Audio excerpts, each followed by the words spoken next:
mais nous tënk tuuti ci baax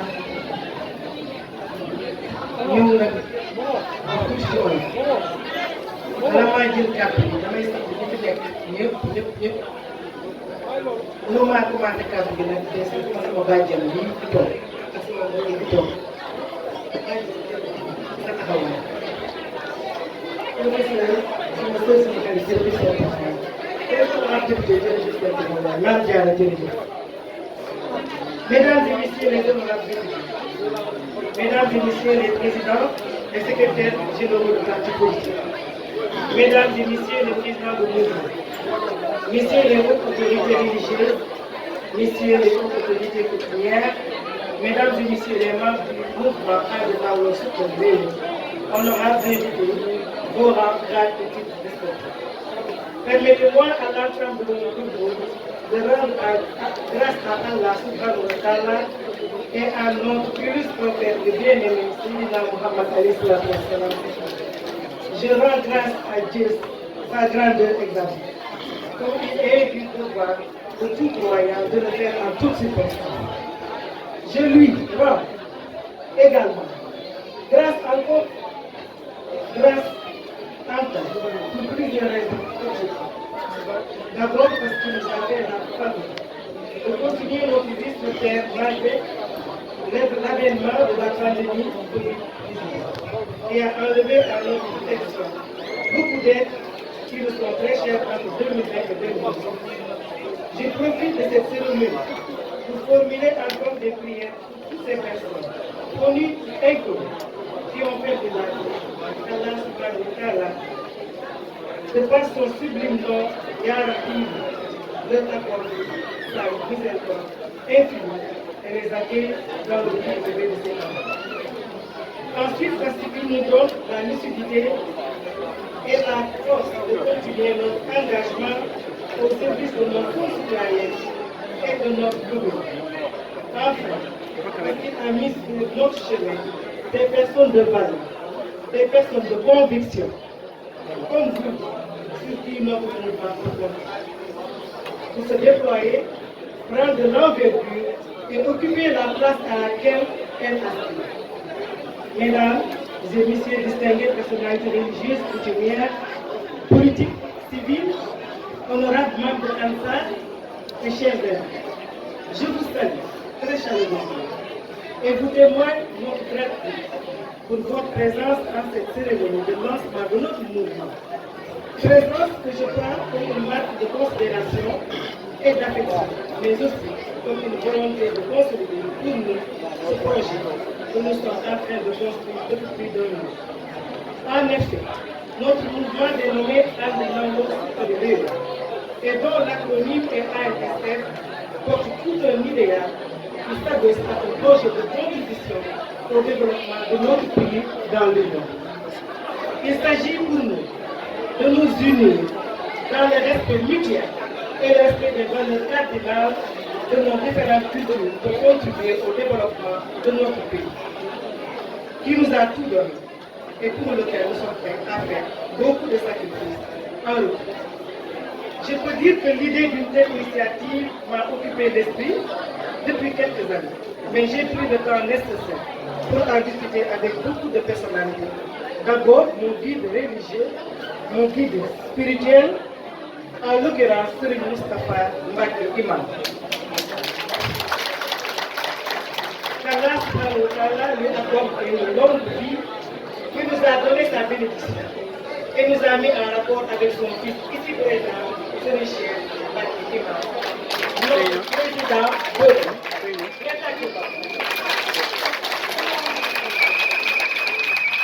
Ensuite, mes amis, mes connaissances, ma famille, les différents acteurs de la vie socio-économique qui m'ont tous encouragé à l'accompagner. C'est ainsi que l'ANSA a été effectivement créé le samedi 11 juin 2022 à l'issue de l'Assemblée générale. C'est donc pour moi l'occasion de les remercier tous, ainsi que mes camarades qui ont placé leur confiance en ma modeste personne pour présider aux destinées de ce mouvement qui compte très rapidement marquer de son empreinte sociale sociale, la scène politique. Mesdames, Messieurs, honorables invités, nous sommes, nous, membres de ANSA, avons surtout été encouragés à nous lever et à apporter notre contribution après le constat d'une situation de tension qui risque de déstabiliser et de mettre en danger notre cher pays. Il est donc opportun, voire vital pour nous, hommes, femmes, pères, mères, dignes fils et filles de ce pays, de se mobiliser pour apporter une parole de vérité, une parole de paix, de solidarité, mais surtout agir. Donc il est temps d'agir. C'est ainsi que nous sommes sur le terrain depuis lors. Nous avons visité 9 régions, parmi les 14 que compte le Sénégal. Et nous avons installé dans chacune d'elles des cellules confiées à des responsables engagés et dynamiques. Ce même travail est en cours dans la diaspora. Et partout où nous sommes allés, nous avons remis une calebasse de solidarité bien gardée pour aider les femmes et les jeunes à réaliser des projets d'autonomisation. Avec l'encadrement nécessaire, ils pourront progresser vers des projets de plus grande envergure et formaliser et utiliser leurs bénéfices pour des investissements efficients, comme c'est le cas dans plusieurs départements déjà visités. Mesdames et messieurs, comme vous le constatez, notre motivation principale demeure une participation de qualité au développement de notre pays, qui passera par les femmes, les jeunes, les personnes socialement vulnérables. Mais si tout cela ne se fait pas dans un climat apaisé, les résultats seront mitigés. C'est pourquoi nous appelons tous les acteurs politiques et de la société civile, ainsi que toutes les organisations qui nous sont préoccupées que par la préservation de la paix, de la stabilité et l'émergence de notre pays à plus de respect mutuel et de tolérance. Nous invitons chacun à œuvrer davantage pour l'intérêt général. Nous invitons chacun à s'ériger en bouclier pour la défense de notre République et de ses valeurs démocratiques. Car nous avons le devoir d'offrir à nos enfants et petits-enfants une nation plus solide et plus prospère. Une nation qui puisse nous offrir plus d'opportunités, de sorte qu'ils renoncent à des fléaux suicidaires comme l'immigration clandestine et l'utilisation de drogue. Le défi est énorme, chers invités, chers camarades, le défi est énorme. Et appelle de la part de chacun de nous une claire prise de conscience et la nécessité d'œuvrer à quelque niveau qu'il se situe pour la préservation de nos valeurs religieuses, sociales et culturelles. Réussir notre paix passera davantage par le respect mutuel dans nos rapports sociaux et le respect des convictions des uns et des autres, malgré nos différences et divergences que nous devons prendre comme une richesse qui peut nous enrichir. C'est pour cette raison, chers invités, que nous invitons nos compatriotes, hommes, femmes, à nous rejoindre dans le mouvement à demain. Afin que l'union de nos forces gravite autour de l'essentiel, à savoir le développement de notre cher pays qui est le Sénégal. Renforce sa construction, c'est très important.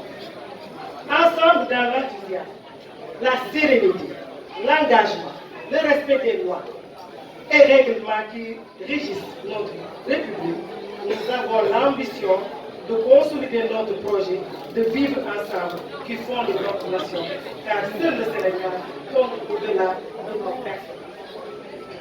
Pour terminer, mesdames et messieurs les honorables députés, mesdames et messieurs les présidents et secrétaires généraux de partis politiques, mesdames et messieurs les présidents de mouvements, messieurs les hautes autorités religieuses, messieurs les autres autorités coutumières, mesdames et messieurs les membres du mouvement Adenom Réunis, honorables invités en vos rangs, grades et titres.